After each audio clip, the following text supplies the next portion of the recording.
Kisah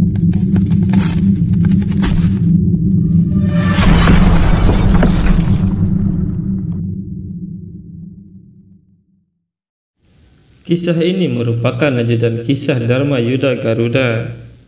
Saat Dewi Laksmi menceritakan kisah 9 bentuk Dewi Durga, Dewi Laksmi berkata, terkadang Tuhan tidak mengabulkan keinginan kita hanya karena Tuhan ingin memberikan apa yang paling kita butuhkan, tapi kita tidak menyadarinya. Bagaimanapun juga kita adalah manusia, kita tidak memiliki kesabaran dan keyakinan di dalam hati kita untuk memahami rencana Tuhan. Ini juga keinginan Prajapati Daksa. Dia ingin kekuatan dan posisinya memberinya pengakuan dan rasa hormat yang pantas dia dapatkan. Tapi dia harus mengerti bahwa Dewa Siwa dan dia adalah satu. Dalam ciptaan ini, setiap jiwa adalah bagian dari Dewa Siwa. Setelah dibebaskan, mereka bersatu dengannya.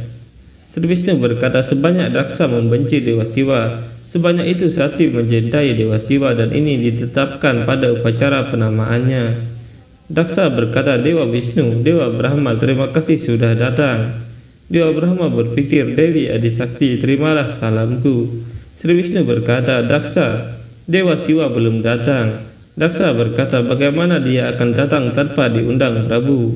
Musakji berkata, Prabu, apa yang menyebabkan Prajapati Daksa tidak mengundang Dewa Siwa?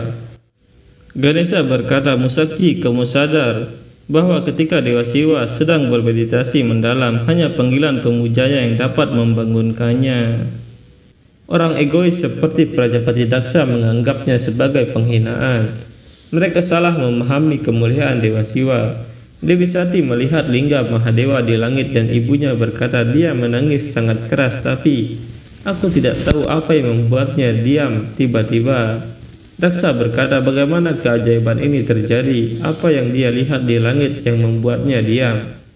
Narayan berkata, ikatan antara Siwa dan Sakti begitu kuat, Dewa Brahma.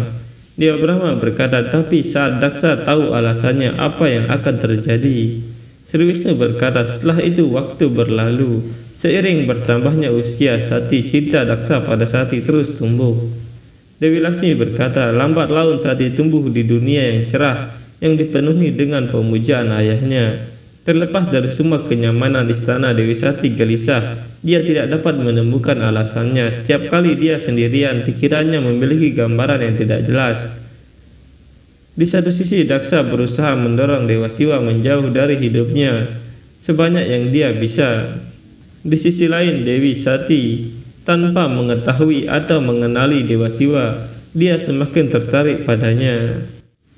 Musakji berkata, ketika Prajapati Daksa sangat membenci Dewa Siwa, maka pengabdian putrinya terhadap Dewa Siwa begitu tulus. Bagaimana itu mungkin, Prabu? Ganesha berkata, kemuliaan ayahku Dewa Siwa itu unik. Mereka yang berbakti padanya merasa lengkap.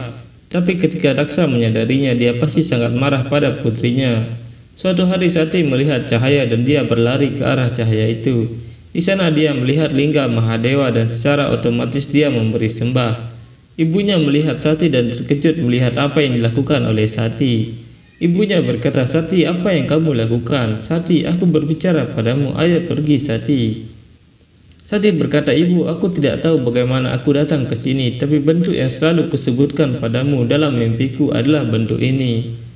Prastuti berkata, itu tidak mungkin benar, mustahil, ini bukan mimpi, ini mimpi buruk. Sati berkata, ibu, apa yang ingin kamu katakan? Aku tidak mengerti.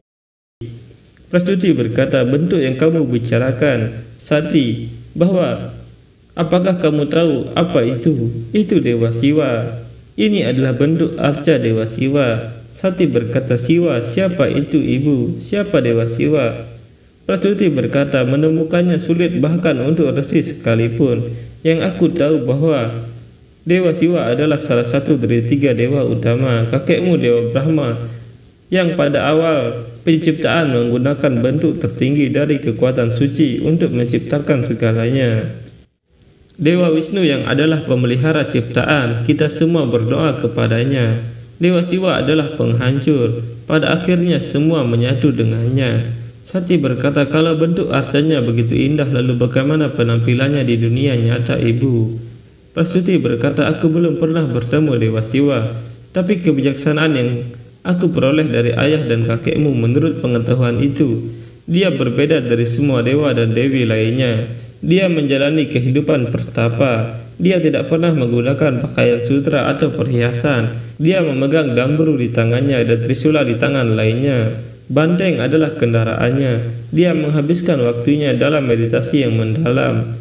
Dalam keadaan itu dia tidak menyadari apa-apa. Sati berkata, "Apa yang terjadi ibu? Kenapa kamu berhenti?"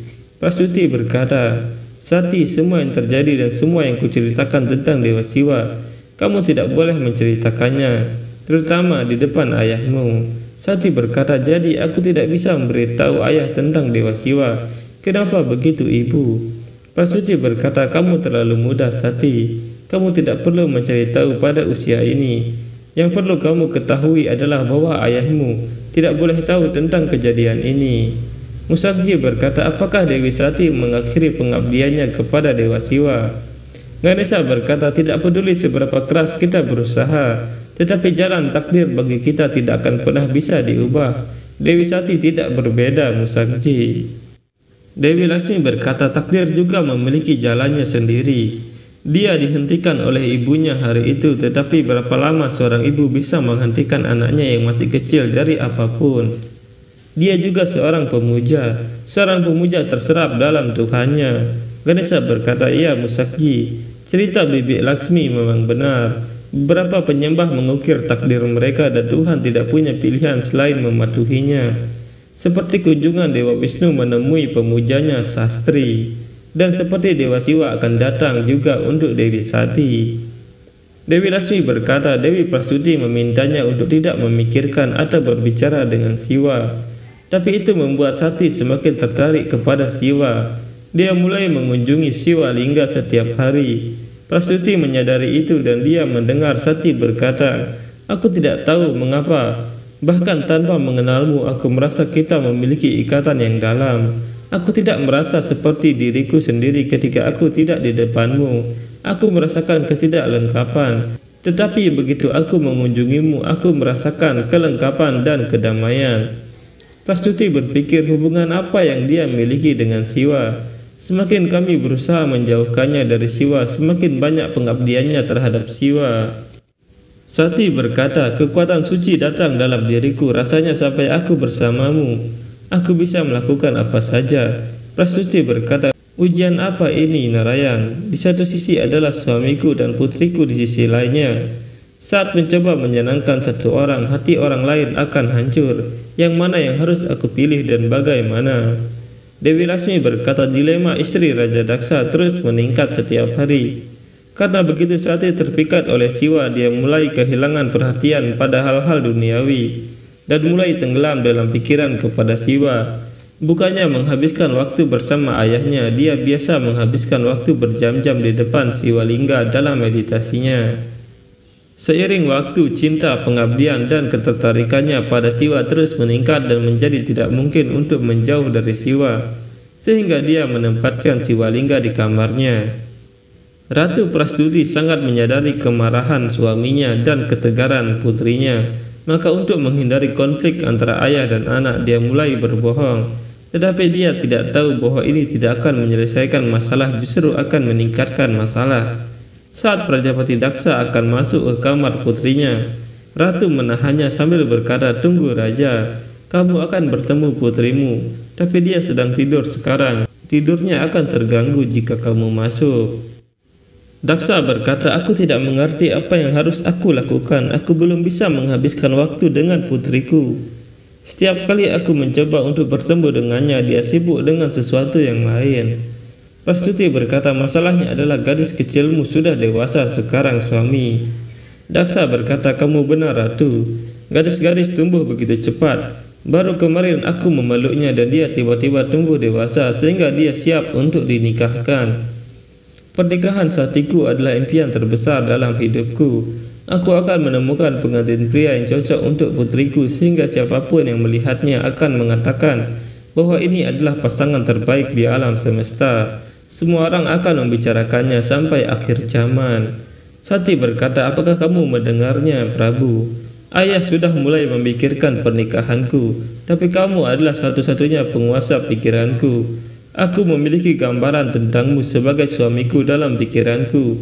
Tolong wujudkan itu Mahadewa.